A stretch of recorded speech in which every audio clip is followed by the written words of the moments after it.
La política es cultura, porque todo es cultura y porque somos radio. Radio Cultura. Auspicia este programa el Club Japón Asia Pacífico, una comunidad de crecimiento organizacional para la generación de riqueza, el desarrollo integral y la colaboración productiva.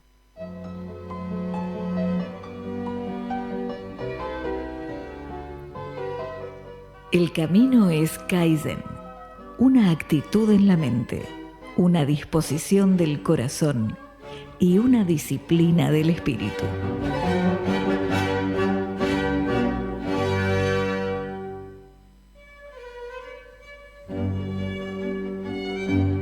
En Radio Cultura comienza Clave Japón.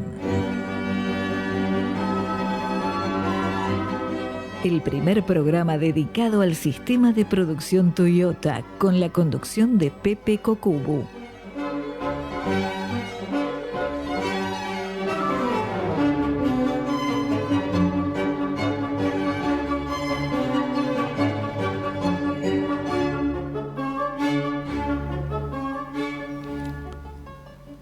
Muy buenas noches, bienvenidos queridos oyentes. Bienvenidos queridísimos invitados. Hoy vamos a hablar de el desafío del desarrollo industrial argentino. Clave Japón, método y cultura para la generación de riqueza. Un programa que hace crecer tus negocios junto con los mejores. En la operación técnica lo tenemos a Leonardo Giusti, en la locución a Mónica Pedre, en las redes sociales a Nicolás Ciancaglini, en la coordinación a Jorge Carrera, en la conducción a Marcos González Gaba y en la conducción este amigo y servidor Pepe Kokubu. Pensamiento de clase mundial para tener capacidad de clase mundial. En el programa de hoy tenemos al ingeniero Marcos Rodríguez, al profesor Ariel García, a la licenciada Melanie Ruibal y a la licenciada Paula Fernández. En la primera parte, el desarrollo industrial como sinónimo de desarrollo económico y acciones micro con impacto macro. En la entrevista primera, la industria de la cultura popular japonesa. Y en la entrevista 2, el fútbol como exportación no tradicional. ¡Ja! ¿Qué me dicen? Bueno, muy bien. Excelente. Con esto pasamos una pequeña pausita y seguimos con el programa.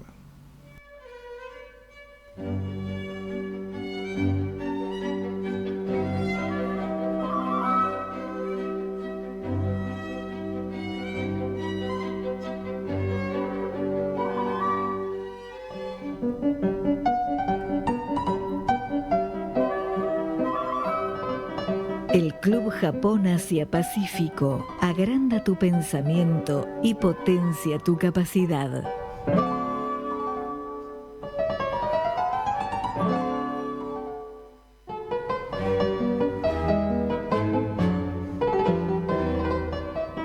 Sistema de producción Toyota con alma argentina. Método japonés. Ingenio criollo.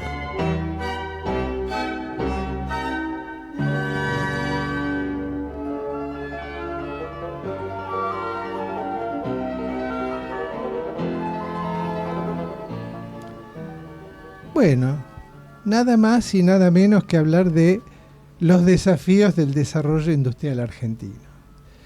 La Argentina es un país que ha hecho un esfuerzo por industrializarse, pero que estamos un poco a mitad de camino, ¿no es cierto? Porque además el desarrollo industrial es sinónimo de desarrollo económico. El desarrollo económico que no incluye el desarrollo industrial es un gigante de pies de barro, que es lo que nos pasó a nuestro país, ¿no? Históricamente. Hay que conocer, pero para el desarrollo industrial hace falta muchas cosas. Hay que conocer al cliente, hay que diseñar el valor, como veíamos en el programa pasado, hay que producir con calidad asegurada en el proceso, hay que evaluar la satisfacción del cliente, O sea, esto nuevamente es volver al punto 1, que es conocer al cliente. Y bueno, por supuesto, la única manera de un verdadero desarrollo industrial es a través de acciones micro, cada uno hace las cosas bien, con tremendo impacto macro. Bueno, para hablar de todas estas cosas fascinantes, hemos traído acá al ingeniero Marcos Rodríguez, ingeniero mecánico por la Universidad de La Plata, magíster en innovación por la Università di Bologna, realizó cursos de especialización en Japón en 3 oportunidades, trabajó en el Instituto Nacional de Tecnología Industrial INTI, en donde desarrolló la red de tecnologías de gestión con la que exploró a fondo las herramientas del sistema de producción Toyota. Estos son el escueto descripción que me hace Marcos de sí mismo. Con Marcos somos amigos desde hace mucho tiempo. Yo fui testigo de ver el trabajo de Marcos. Es un trabajo que me enorgullece como argentino. Gracias. Y me alegra por justamente haberte tenido vos en el desarrollo de todo el programa de Kaizen con el INTI, que es para todo el país, ¿no es cierto? Bienvenido, Marcos, muchas gracias. Muchas gracias por la presentación. Así que realmente lo digo porque lo siento, no soy de regalar cosas, pero esto realmente me sale un lujo tenerte acá. Marcos, vamos a los bifes. ¿Cuál es el diagnóstico que haces hoy de la situación de la industria argentina? Bueno, ya que me tiraste tantas flores, te voy a decir que no coincido tanto con vos. Yo creo que... Todo para que coincidieras, te lo dije y me salió, no me sirvió. No, yo creo que somos un país industrial. No somos un país que está en proceso de industrializarse. Yo creo que quizá hemos sido más industriales. Quizá hemos tenido un auge en otro momento que... y lamentamos la pérdida de muchas industrias que hemos tenido y lamentamos una época de oro en la que la industria argentina se desarrolló mucho, pero yo creo que somos un país industrial. De hecho, la contribución al PBI de la industria es mucho mayor que la del campo. Entonces, tenemos que pensarnos, para poder pensar un país realmente que pueda pensar en política industrial, que creo que ese es el gran problema. Tenemos que primero creernos qué tipo de país somos. Y se repite mucho que somos un país agroexportador.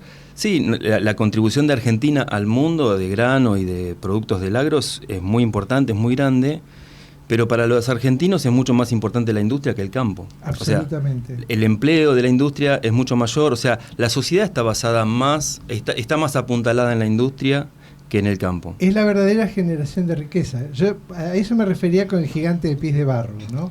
Podés tener mucha plata, como hubo a principios de siglo, mucha plata para tirar.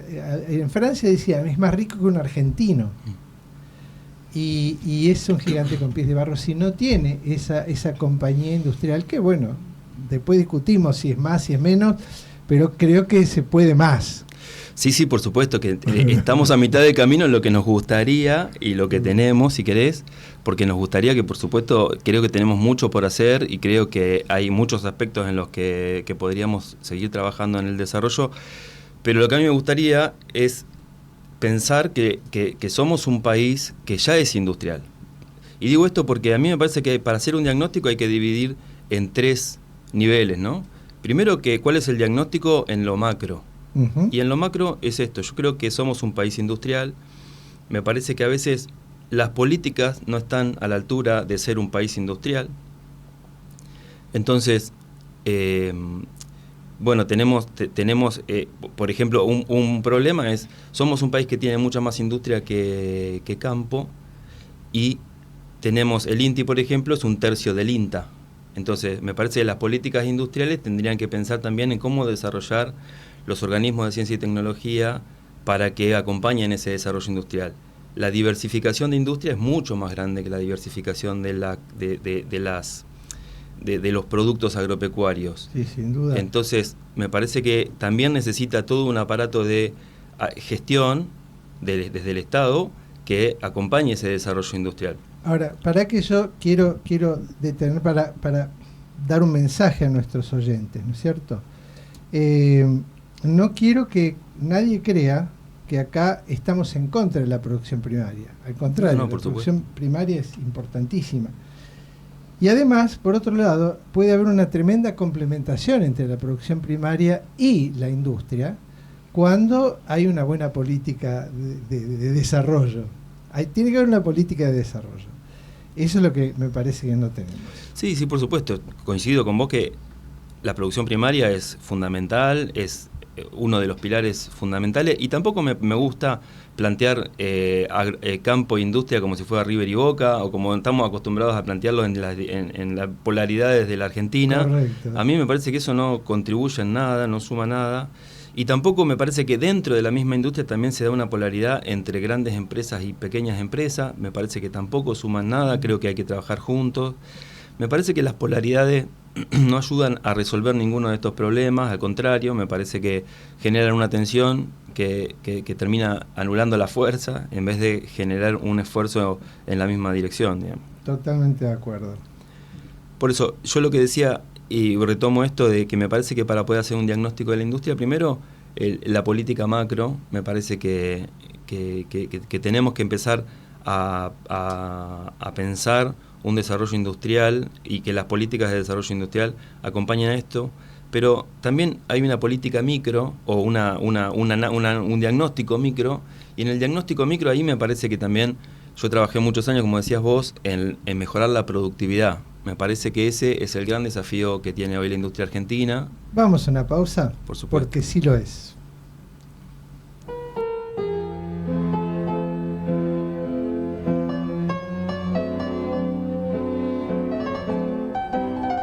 Reporte Asia, BA Asia Tours y J-Key le invitan a formarse en Kaizen, Diplomatura en Sistema de Producción Toyota de la Universidad de Belgrano. El mejor sistema de producción de todos los tiempos, adaptado por profesionales para usted.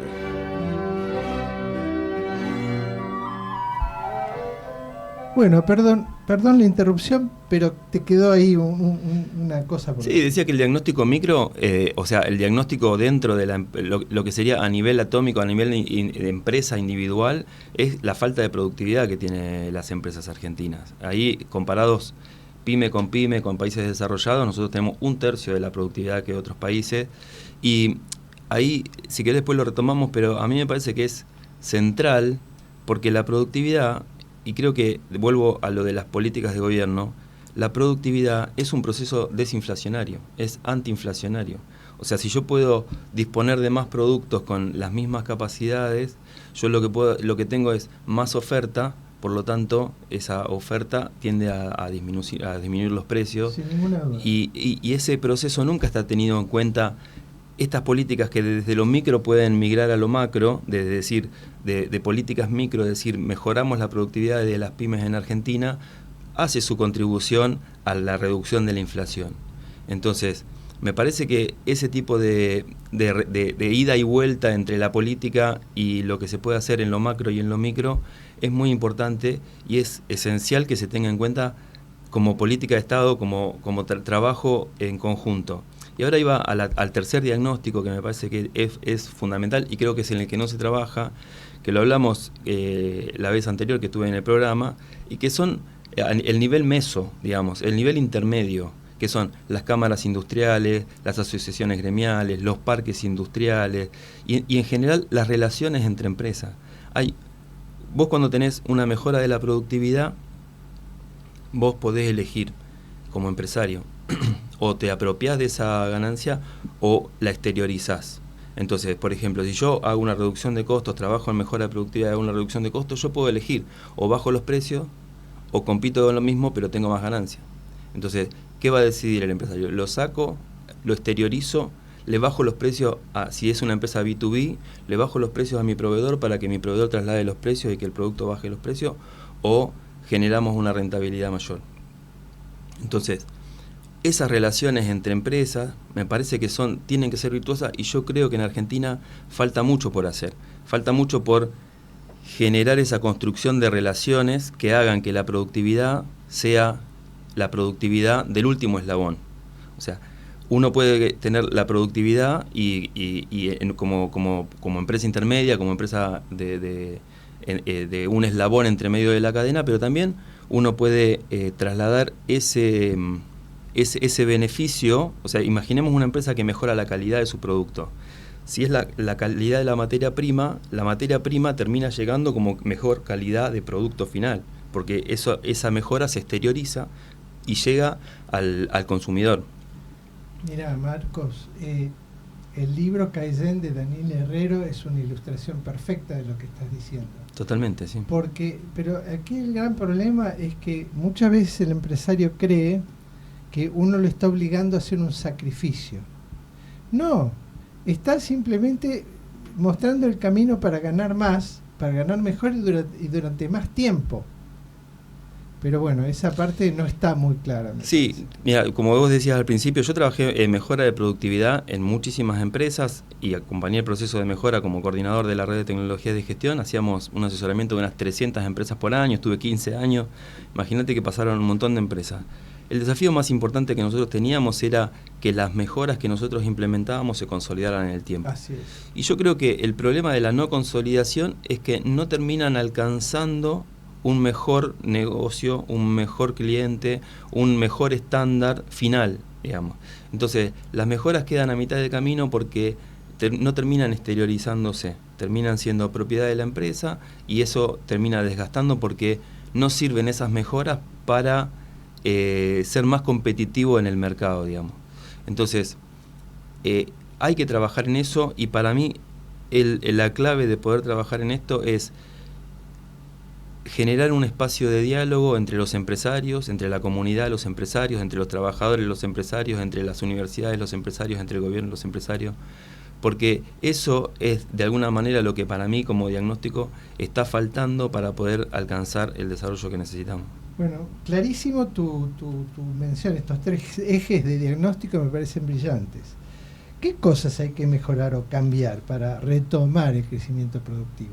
Bueno, un poco lo adelanté, creo que es esto, las cosas que hay que cambiar, pero también hablando un poco de lo que vos decías antes, no es esa dicotomía campo-industria, lo que me parece que hay que cambiar es, hay cosas que están y van a seguir estando, ¿no? Hoy la política del gobierno plantea lo del RIGI, entonces grandes empresas van a venir y van a invertir en Argentina. Va a haber un cambio, se quiere, conducido por el gobierno. A mí me parece que hay que de alguna manera trabajar en cambiar esa matriz industrial por más pequeñas empresas, que eso por un lado va a ser traccionado por el gobierno y me parece bien que haya grandes empresas, pero por otro lado lo que hace falta construir es que organizar pequeñas empresas, o sea, me parece que hace falta, por ejemplo, venture capital, gente que invierta en pequeñas startups, que se desarrollen pequeños emprendimientos y una matriz que no sea con una lógica tan extractiva como puede ser la minería, el petróleo, el gas, que tenga una lógica más de arraigo en la sociedad, más de arraigo en los desarrollos de los proveedores locales y que sea más atomizada y no tan concentrada. Cuando yo hablo de producto primario no me refiero al producto agropecuario solamente. Claro. La minería, todo lo que es extractivo forma parte de ese club de bienes primarios, ¿no es cierto? Pero yo creo que acá, si hay algo que es estéril, es tratar de echarle la culpa a tal a cual actor dentro de este mapa que vos dijiste, porque todos han puesto, o hemos puesto nuestro granito de arena para que esto sea como es. Creo que tendríamos que ir viendo cómo hacer para que estas cosas vayan ocurriendo, ¿no? Pero hay un libro que se llama ¿Por qué fracasan los países? Que yo lo leí hace muchísimos años, pero la novedad es que ahora los autores ganaron el Nobel este año. Y el libro hace mucho énfasis en que los países que no se desarrollan, los países que fracasan, ¿por qué fracasan los países? Es porque tienen una lógica industrial extractiva. Y eso, para mí, digamos, no lo vamos a poder cambiar porque es el funcionamiento que tiene, son ciertas dinámicas que tiene la industria en Argentina desde hace muchos años y me parece que eso está bien, pero lo que tenemos que hacer es trabajar para que esto no sea tan relevante y poder trabajar en pequeñas pymes, en pequeñas empresas, en pequeñas startups de tecnología sobre todo, y me parece que hay una transformación muy importante. Si querés lo desarrollamos en la próxima pregunta. Además de productividad, ¿cuál es la ventaja competitiva en la que debería posicionarse la industria argentina? Bueno, a mí me parece, hoy vamos a tener también una charla sobre industrias culturales, y me parece que va a haber una transformación, que lo que decía antes, hay una transformación conducida por el gobierno, hay una transformación conducida por el contexto, y ese contexto, esa realidad, hoy plantea que la inteligencia artificial va a venir para quedarse. Me parece que el mercado laboral está cambiando en términos de que hay mucha más gente que está trabajando desde su casa y para afuera, desde Argentina y para afuera. Y eso va a nutrir, me parece a mí, nosotros tenemos muchas capacidades, mucha creatividad, y me parece que las industrias culturales van a ser una de las industrias que se pueden desarrollar en Argentina y que me parece que contribuyen a esta atomización de las capacidades, digamos, en pequeñas empresas que puedan proveer servicio para afuera.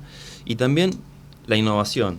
A mí me parece que somos un país de larga cultura innovadora, y me parece que eso, conducido por la inteligencia artificial, conducido por los nuevos desarrollos y la nueva tecnología, va a traer un desarrollo industrial que para mí no hay que perder la ola y trabajar en eso. Magnífico, muy lúcido lo tuyo. Bueno, vamos a una pausa.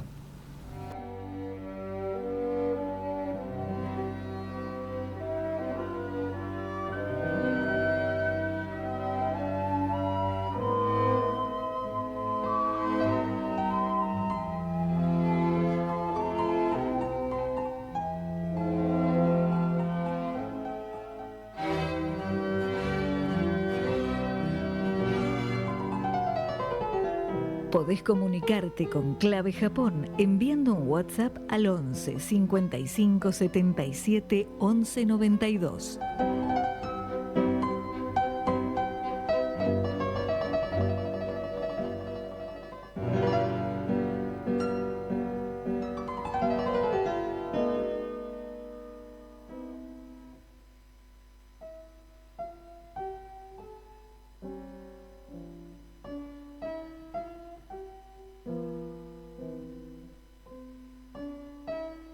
Buenísimo.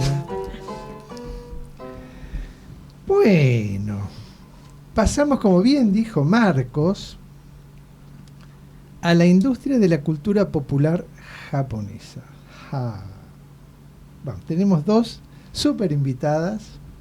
Las voy a presentar alternativamente porque primero le vamos a hacer preguntas a Melanie Ruibal, licenciada en Ciencias de la Comunicación por la UADE, técnica superior en producción y dirección para radio y TV por LISEC, docente del Departamento del Lenguaje de la UADE y de la licenciatura en Comunicación de la Universidad de Aquino, Bolivia, cofundadora del proyecto de divulgación de manga y cómic Insignia Comiquera y columnista de manga en Japón Hoy.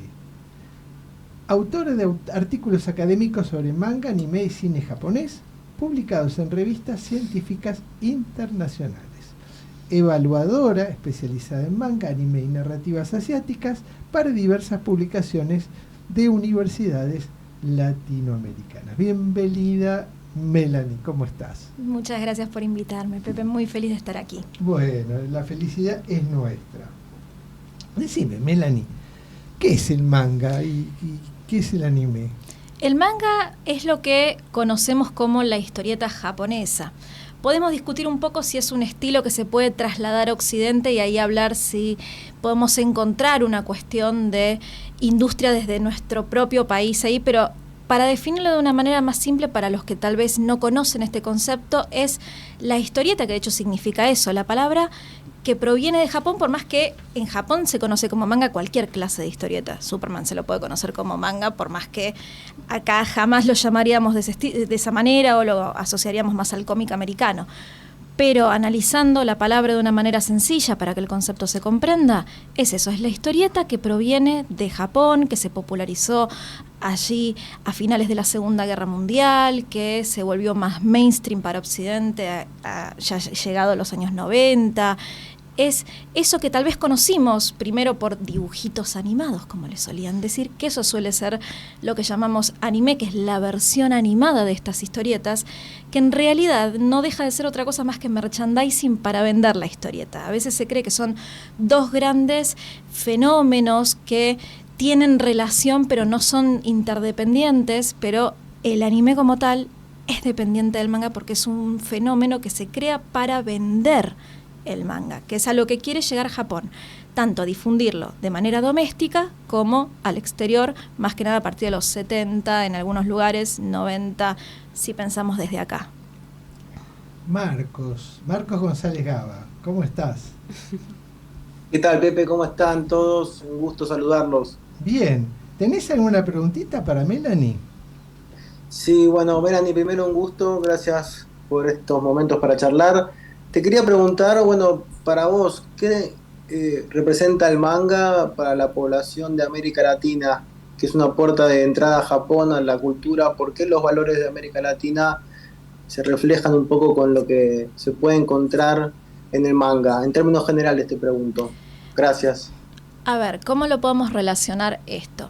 Sí se puede vincular desde un plano en el que Japón lo que nos permite a nosotros encontrar o generar como proceso de identificación desde Latinoamérica tiene que ver con una cuestión de inspiración, una cuestión de valorar el esfuerzo, que tal vez es muy similar a algunas cuestiones que tenemos de acá.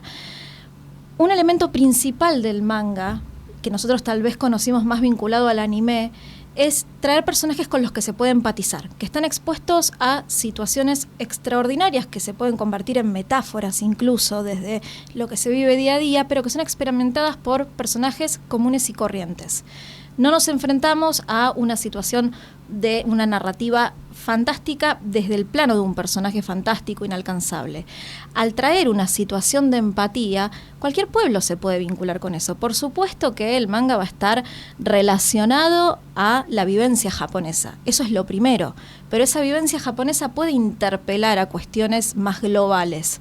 Así es como conectamos nosotros tal vez a principios de los 90 con, por ejemplo, Dragon Ball, que si partimos por si no lo conocen, el personaje de Goku, un chico que al principio pensaba que era común y corriente, que lo único que quería era volver a ver a su abuelito y después resulta que era una especie de superhombre que se enteró muchísimo después de eso. Pero las infancias de los 90 crecieron, mejor dicho, con ese nene que a lo largo de los distintos capítulos iba atravesando aventuras como podían atravesar aventuras cualquier clase de niño, superándose de sus situaciones particulares, que tal vez Goku tenía que encontrar una esfera de dragón, pero la inspiración que tomaba un nene para ir a la escuela, levantarse ese día y enfrentarse a la prueba de matemática, tal vez venía de ahí, y de esa contención que la narrativa japonesa daba. Maravilloso. Decime una cosa, Melanie, ¿se puede trasladar el modelo de producción de manga de Japón a Argentina? Ni. ¿Qué quiere A decir ver. esto? ¿Por qué? Porque la producción de manga, por supuesto que por su lógica narrativa está asociada a Japón, y eso es muy complicado pasarlo a la idiosincrasia local, porque necesitamos estar muy embebidos de esa cultura.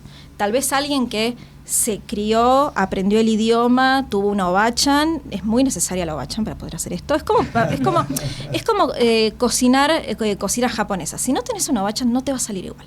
Acá pasa exactamente lo mismo. Pero ¿qué quiere decir esto? ¿Se puede producir manga a nivel local? Sí. Se puede producir desde distintos factores de la industria. ¿Qué quiere decir esto? Nosotros tenemos editoriales hace 30 años en Argentina, es decir, se pueden comprar licencias y producir a nivel local. Se pueden contratar diseñadores gráficos para adaptar en cuanto a diseñar portadas exclusivas, se puede contratar traductores, y tenemos muy buenos traductores en este país que le den el significado que tiene que tener sin tergiversar los sentidos de las obras originales. Se puede generar un movimiento que quiera consumir eso, y de hecho ya lo tenemos. Y cuando eso ya estuvo establecido, se pudo empezar a producir a nivel local. Pero esa producción a nivel local, que puede trasladar estilos, puestas en página, que son propias del manga, va a ser y no ser. ¿Por qué? Porque va a tener nuestra idiosincrasia también. Entonces es un ni. Sí podemos tener industria que va a estar enlazada trayendo los productos de Japón, pero también va a abrir puestos de trabajo aquí. Esto es fascinante. Bueno, vamos a tener que hacer una pausita y seguimos adelante.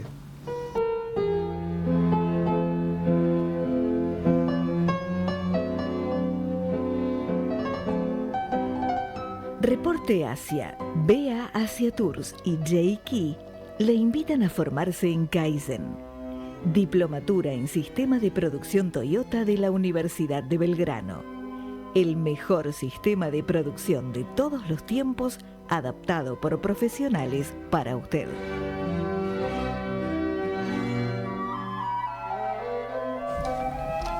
Bueno, hoy tenemos un dúo de especialistas que es maravilloso. Ahora le va a tocar a Paula Fernández, que es licenciada en Estudios Orientales. Realizó un posgrado en Educación, Imágenes y Medios y obtuvo una maestría en Industrias Culturales, Políticas y Gestión.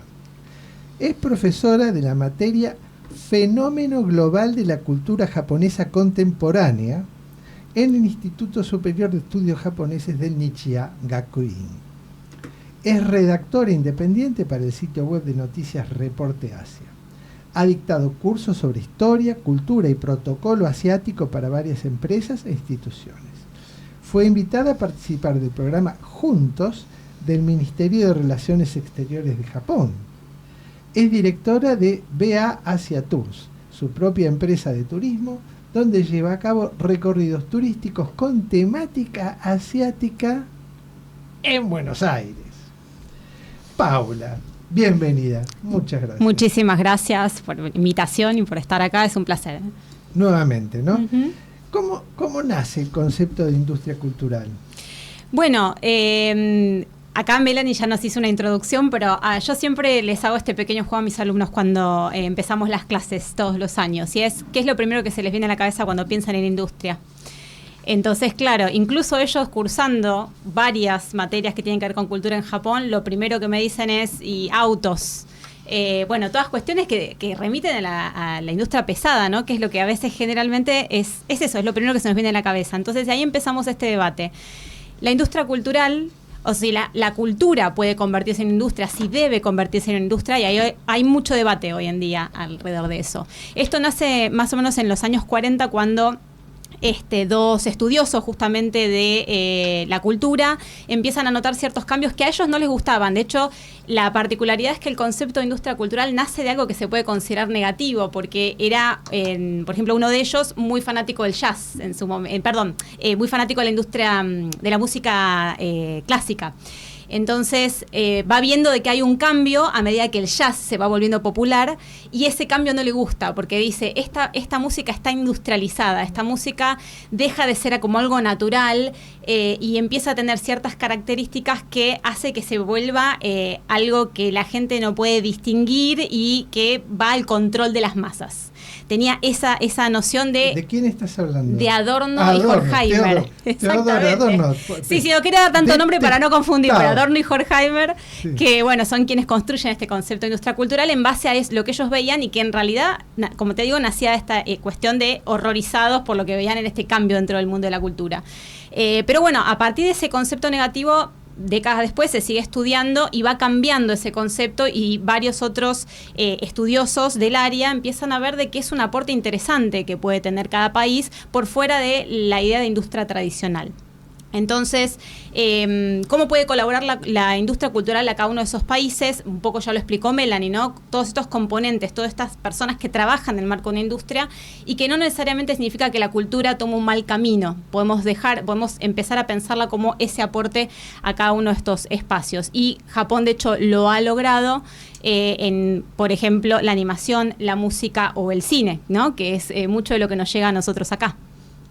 Excelente. Marcos, no sé si vos tenés alguna curiosidad para... Sí, claro, quisiera preguntarle a Paula. ¿Qué tal, Paula? ¿Cómo estás? ¿Qué tal? ¿Cómo estás? Charlar con vos. Bien, todo bien. Paula, te quería preguntar sobre qué es en la cultura popular y en la industria popular de Asia, qué es occidental, o cómo impactó Occidente en lo que sería la industria popular de países como Japón o de Corea del Sur? Bueno, lo interesante justamente es que la industria cultural en estos países se fue conformando por esos impactos de Occidente. No estamos hablando de que ha sido solo construcción de su cultura tradicional. De hecho, en Japón puntualmente tenemos dos momentos de impacto muy importantes, que es con la apertura Meiji en 1868 y después tenemos, obviamente, cuando sucede la Segunda Guerra Mundial.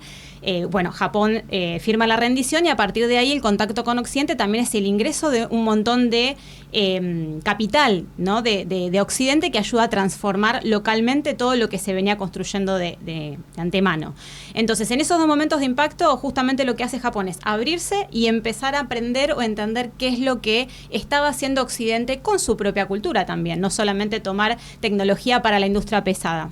A partir de eso empieza a construir su propio camino cultural, entonces las diversas artes que ya tenía Japón, con esa nueva tecnología se empiezan a transformar. Empieza un cine japonés, empieza a una tímida industria también de la música con discográficas que se están estableciendo, pero sí es cierto que el mayor impacto se va a sentir, como lo había comentado Melanie hace un ratito, sobre todo hablando de lo que es la industria del manga y la animación, a partir de la Segunda Guerra Mundial. ¿Cuáles son ejemplos que podemos mencionar? Hoy en día tenemos un gran gigante de los videojuegos como es Nintendo.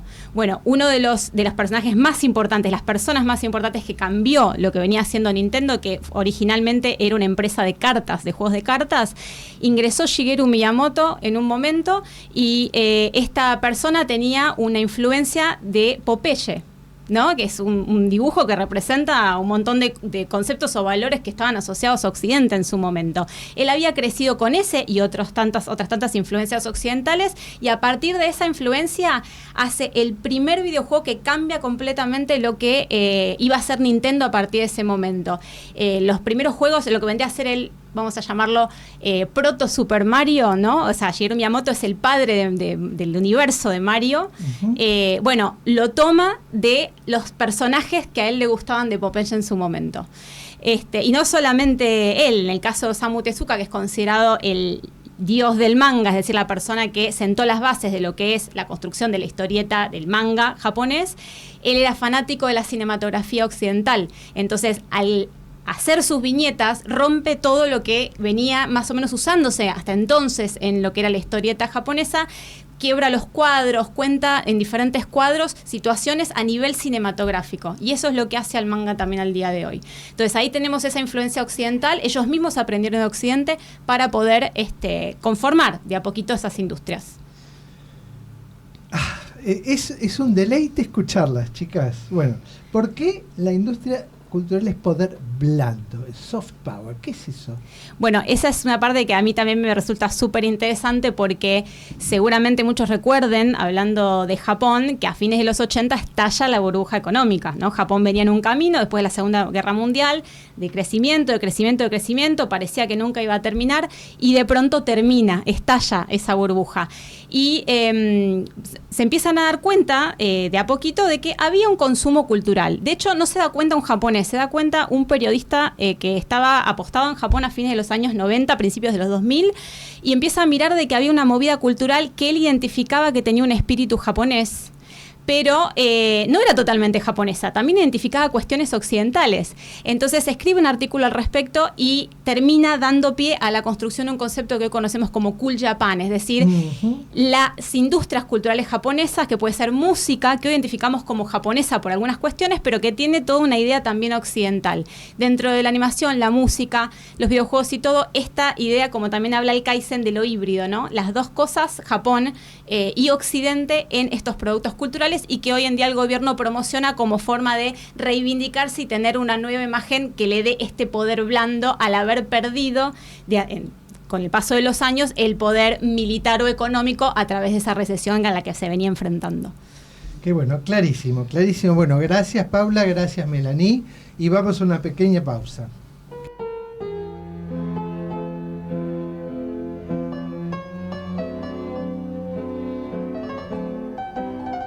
Reporte Asia, BEA Asia Tours y J-Key le invitan a formarse en Kaizen, Diplomatura en Sistema de Producción Toyota de la Universidad de Belgrano.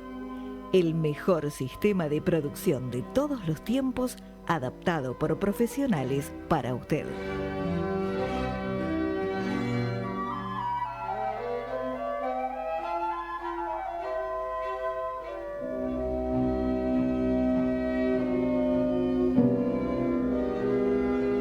Mejorar un negocio es acortar el tiempo entre el pedido y el cobro.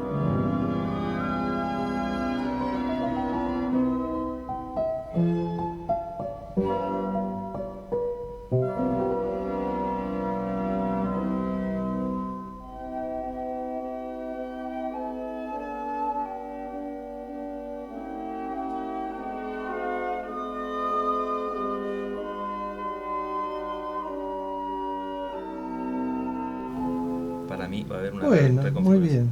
bien. Bueno, ahora pasamos a no te vemos, Ariel, pero queremos asegurarnos que te podemos escuchar. ¿Cómo te va, Pepe? Ah, te vemos. Qué bien, qué bien. Bueno, te vemos un poco corrido, no sé. Seguimos adelante. Bueno, Ariel, bienvenido, muchas gracias por estar acá. Les contamos quién es Ariel García. Es periodista y docente, realizador y productor integral de TV, asesor en comunicación institucional. Es titular de la Cátedra de Comunicación Televisiva en la Escuela Superior de Periodismo Deportivo en Mendoza. Trabaja en medios privados, TV y radio, desde 1992. América TV, Supercanal y Canal 7 Mendoza, Radio Aurora Argentina, entre otros. Ha trabajado en instituciones públicas, Uncuyo, UTN, Facultad Regional Mendoza y el Gobierno de Mendoza. Fue colaborador del diario Sport de Barcelona. Con Marcos González Gaba, trabajaron juntos en el análisis de Big Data y monitoreo de medios del Mundial de Qatar 2022. Algún día nos tiene que venir a contar esa experiencia porque es maravilloso. Ariel, ¿le querés preguntar, darle la bienvenida y preguntarle algo a nuestro amigo Ariel? Sí, ¿qué tal, Ariel? ¿Cómo estás? Aquí Marcos, un gusto. ¿Cómo te va, Marcos? El gusto de saludarte, como siempre. Bueno, muchísimas gracias, Ariel. La verdad que es súper interesante poder hablar un poco con vos sobre fútbol, de intercambios en esa industria. Y bueno, hoy vas a hablar un poco, por lo que entiendo, de fútbol asiático y de fútbol de Japón. Y quería que me comentes un poco, bueno, ¿por qué la importancia de Japón y el fútbol? ¿Es el país tal vez que tiene mejor fútbol en Asia para vos o el que tiene una historia más fructífera en este sentido? Sí, sin dudas. Tanto Japón como Corea del Sur son las selecciones asiáticas más fuertes.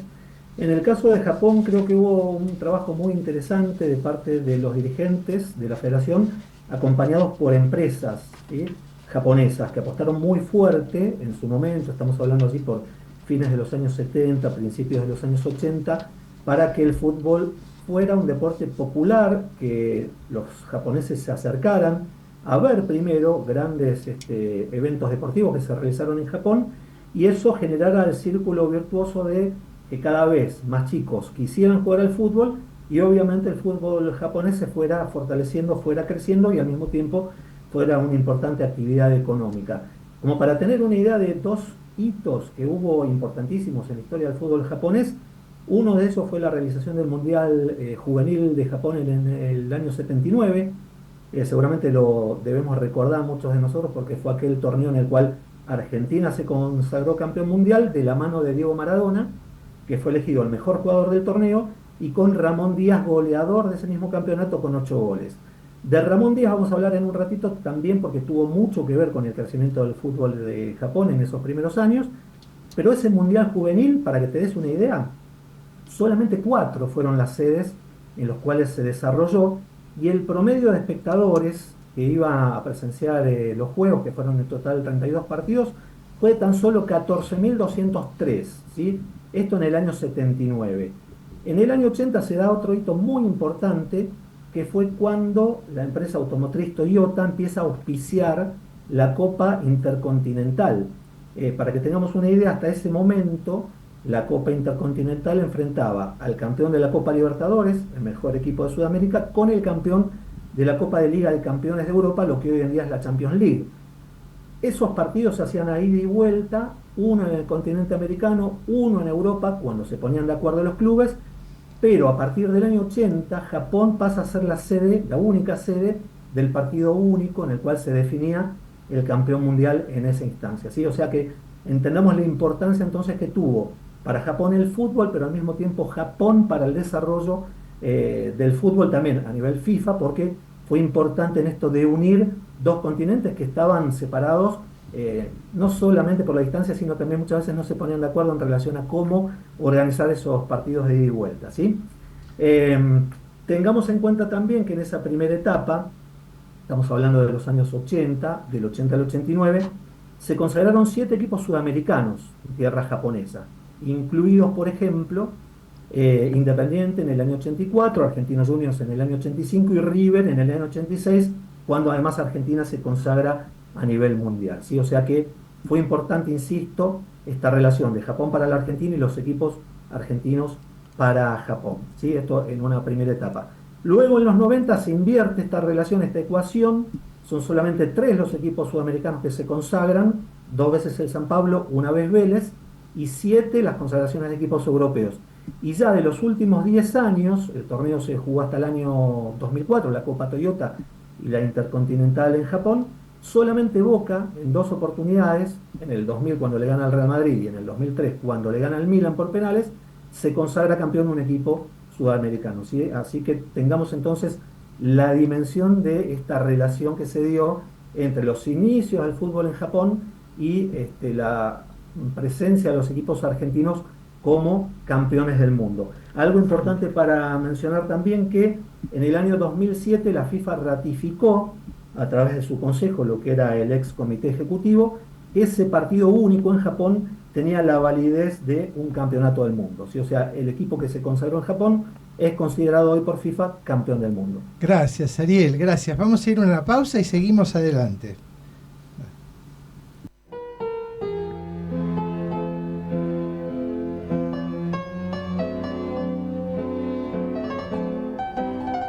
Reporte Asia, BA Asia Tours y J-Key le invitan a formarse en Kaizen, Diplomatura en Sistema de Producción Toyota de la Universidad de Belgrano.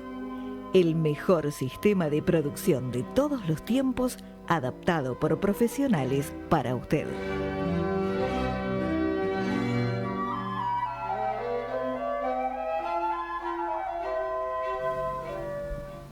Bueno, yo creo que acabamos de ver, nos abriste un tesoro, ¿no? Esos baúles que tienen llenos de joyas, y ahora lo tenemos que cerrar, porque hay tanto allí, pero vas a tener que estar con nosotros en algún otro programa, sin ninguna duda, Ariel. Pero yo le pediría, porque lo que es la realidad del fútbol en Japón es tan grande que no nos podemos detener. Yo tengo anécdotas también de la parte amateur del fútbol, que es maravillosa, pero yo creo que acá sería muy interesante ir a un caso particular. No sé, Marcos, si querés preguntarle sobre... Sí, por supuesto, Pepe, gracias por dejarme hacerlo. Me gustaría saber, Ariel, si nos podés comentar un poco sobre la historia de Takahara, ese famoso jugador japonés que creo que inició el intercambio de jugadores entre Japón y Argentina. Exacto, sí. Nohiro Takahara, seguramente los hinchas de Boca lo deben recordar allí, hace ya unos cuantos años, en los inicios de este siglo, pero fue verdaderamente una apuesta interesante. En ese momento Mauricio Macri hizo una jugada estratégica de contratar a un futbolista japonés, teniendo en cuenta que Boca, esto fue a mediados del año 2001, Boca era bicampeón de América del año 2000 y 2001, e iba a jugar a una nueva final justamente intercontinental allí en Japón. Entonces Macri se lo comentó en su momento a Carlos Bianchi, que era el técnico, el entrenador de Boca, que a su vez era amigo del entrenador de la selección japonesa de fútbol, ¿sí? Philippe Troussier, que todos recordamos, Bianchi tuvo un paso muy importante, muy interesante por el fútbol francés, de allí obviamente la amistad con el técnico de la selección nipona, y le plantearon 3 nombres a Bianchi, pero como puntualmente tenía una necesidad en el ataque, se decidió por la contratación de Takahara, que era delantero. Lo interesante del caso fue que Boca se hizo de Takahara a préstamo por tan solo $300.000, un número bastante menor para una operación de este tipo, para lo que significaba a nivel marketing, sobre todo la llegada de un futbolista japonés al fútbol argentino, y como bien decís, fue el primero en llegar a través de un intercambio. Había habido un futbolista antes que había jugado en Banfield, pero es un caso también bastante interesante que posiblemente en otro programa tengamos que analizar, porque fue un japonés que vino a la Argentina con su familia a los 5 años y ya se quedó en la Argentina, es decir, que no hubo transferencia mediante ni ningún intercambio justamente ni futbolístico ni económico entre clubes, ¿sí? Pero lo de Takahara en Boca fue muy importante porque llegó en el mejor momento del equipo de Boca. Tal vez eso le jugó un poco en contra a Takahara, en el sentido que Boca tenía un plantel muy fuerte, muy sólido, tan solo pudo jugar 7 partidos y convertir un gol Takahara, pero en el hincha de Boca seguramente va a quedar el recuerdo de aquel delantero japonés que incluso hizo un gol en la Bombonera cuando Boca le ganó 6-1 a Lanús. El recuerdo simpático de aquel delantero japonés que tuvo un paso fugaz por Boca Juniors. Parece que es un personaje entrañable este Takahara, ¿no? ¿Qué hace Takahara ahora? Te comento, Takahara no solamente vive obviamente en Japón, está vinculado al fútbol porque creó un club que se llama Okinawa SB, tiene que ver con su paso por el fútbol alemán. SB en alemán quiere decir club deportivo. Él estuvo en el Hamburgo, es el Hamburgo SB, pero al mismo tiempo tiene un gran recuerdo de Boca, al punto de que la camiseta, ¿sí?, del Okinawa SB es similar a la camiseta de Boca, o sea, es azul y amarilla, de características muy parecidas. Y en relación a lo que decías de que es un personaje entrañable, además de dedicarse, obviamente, él es presidente, pero fue técnico, fue futbolista, hizo de todo un poco en su propio club.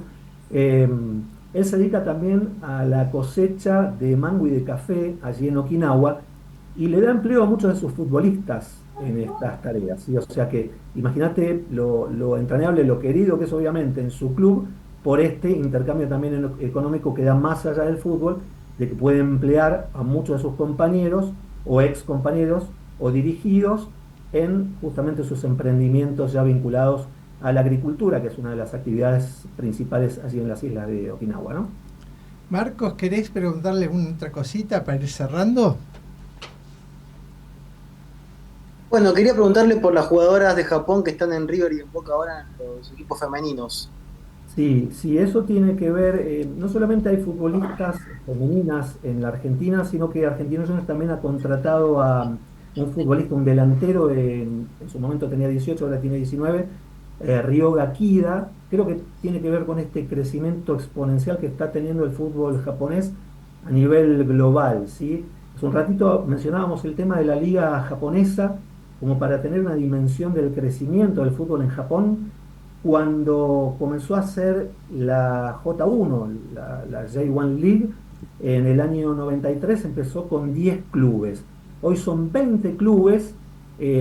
Las empresas que auspician el torneo allí en Japón son, por ejemplo, Canon, Nintendo. Hace un ratito mencionábamos la importancia de Nintendo a nivel global en lo que tiene que ver con consolas, desarrollo de videojuegos. Konami, otra empresa también de desarrollo de videojuegos. NTT Docomo, que está vinculada al 5G, de la telefonía móvil allí en Japón. Dentro de todo este crecimiento exponencial en lo económico, también se da esta posibilidad de que clubes de la Argentina contratan futbolistas japonesas, por ejemplo, ¿sí?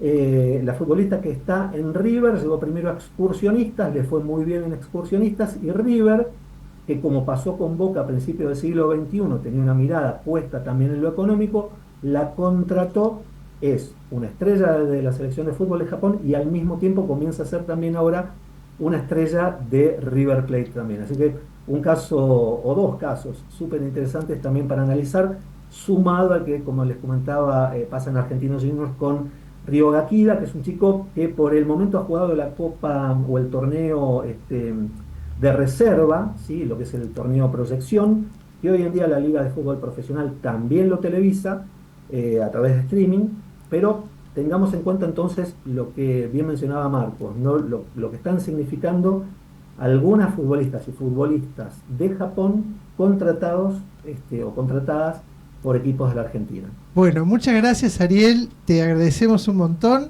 y lamentablemente nos tenemos que ir.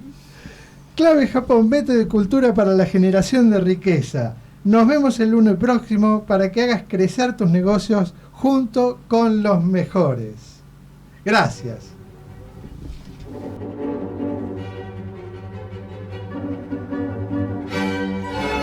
Clave Japón, con la conducción de Pepe Kokubu. Nos reencontramos el próximo lunes de 20 a 21 por Radio Cultura.